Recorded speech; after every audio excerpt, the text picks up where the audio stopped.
Samajwadi party के भीतर अखिलेश यादव का सत्ता में उदय, जाने की कैसे और कब अखिलेश यादव समाजवादी पार्टी के अध्यक्ष बने, उनकी राजनीतिक यात्रा के महत्वपूर्ण क्षणों पर प्रकाश डाला गया।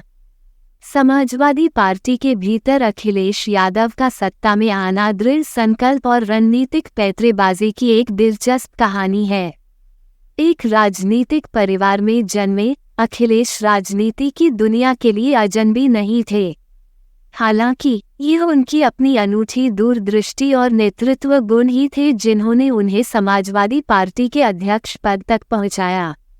आइए हम उस यात्रा के बारे में गहराई से जानें जिससे उनके राजनीतिक करियर में यह महत्वपूर्ण क्षण आया।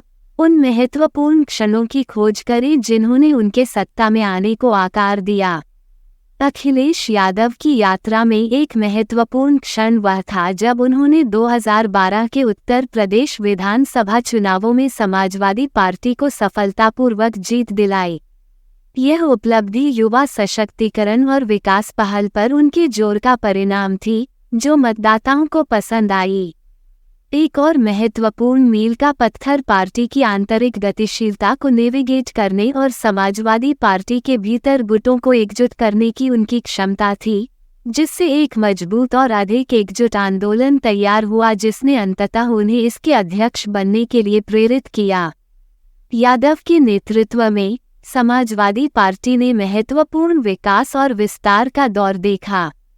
उन्होंने समाज के हाशिए पर मौजूद वर्गों के उत्थान के उद्देश्य से विभिन्न कल्याणकारी योजनाओं और नीतियों को लागू किया, जिससे उन्हें विभिन्न समुदायों से प्रशंसा और समर्थन प्राप्त हुआ। सामाजिक न्याय के प्रति यादव के समावेशी दृष्टिकोण और समर्पण ने उत्तर प्रदेश में एक लोकप्रिय और प्रभावशाली नेता के रूप में उनकी स्थिति को और मजबूत किया, जिससे उनकी बाद की राजनीतिक सफलता के लिए मंच तैयार हुआ और राज्य के राजनीतिक परिदृश्य पर प्रभाव जारी रहा। पार्टी अध्यक्ष के रूप में अखिलेश यादव द्वारा लागू की गई प्रमुख नीतियां और पहल। समाजवादी पार्टी के अध्यक्ष के रूप में अपने कार्यकाल के दौरान अखिलेश यादव द्वारा शुरू की गई कुछ महत्वपूर्ण नीतियों और पहलों पर चर्चा करें, उन पर ध्यान केंद्रित करें। उत्तर प्रदेश के लोगों पर प्रभाव और प्रासंगिकता। सबसे उल्लेखनीय नीतियों में से एक समाजवादी पेंशन योजना का कार्यान्वयन था, जिसका उद्देश्य राज्य में बुजुर्गों, विधवाओं और विकलांग व्यक्तियों को वित्तीय सहायता प्रदान करना था। इस पहल ने न केवल गरीबी को कम करने और समाज के हाशिए पर रहने वाले वर्गों की जीवन स्थितियों में सुधार करने में मदद की, बल्कि यह भी सुनिश्चित किया कि इन कमजोर समूहों की बुनियादी ज़रूरतें पूरी हों। इसके अतिरिक्त यादव की सरकार ने महत्वाकांक्षी लैपटॉप वितरण योजना शुरू की, जिसका उद्देश्य इंटरमीडिएट परीक्षा उत्तीर्ण करने वाले छात्रों को मुफ्त लैपटॉप प्रदान करके डिजिटल विभाजन को पाटना था।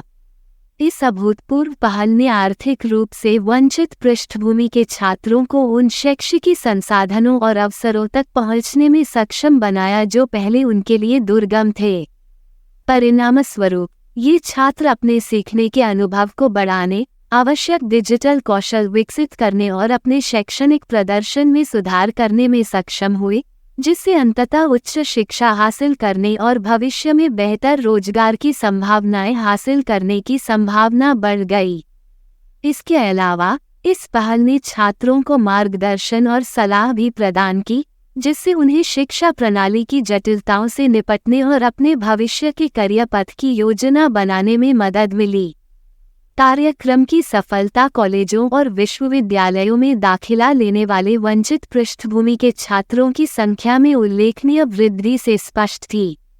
इस पहल ने न केवल शैक्षिकी अंतर को पाट दिया, बल्कि इन छात्रों के बीच सशक्तिकरण और आशा की भावना भी पैदा की, जिससे उनमें यह विश्वास पैदा हुआ कि उनके सपने और आकांक्षाएं पहुंच के भीतर हैं।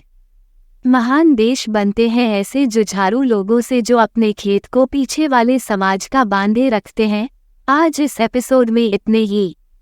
ऐसी ही जानकारी के लिए हमारे साथ बने रहें। धन्यवाद। आप देख रहे थे गॉड ब्लेस टीवी हिंदी। हमारे साथ जुड़ने के लिए सब्सक्राइब अवश्य करें।